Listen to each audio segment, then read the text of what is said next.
Kalau korang gaji RM8,000, korang boleh consider rumah ni. 6 unit kereta untuk parking dekat dalam unit ini. Ada EV car, kita ada EV point dekat sini. You ambil corner lot, tepi ni you boleh buat lagi swimming pool.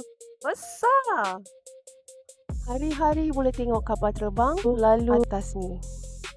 Matahari yang cantik, jalan yang luas, ada cut house. Cerita lot kita bagi juga. Okay, I bawa you masuk dalam pula.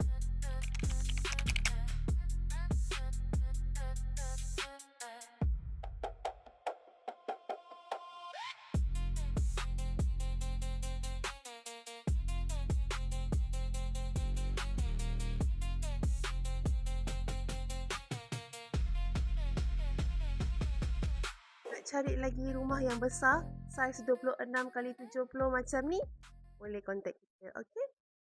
Bye.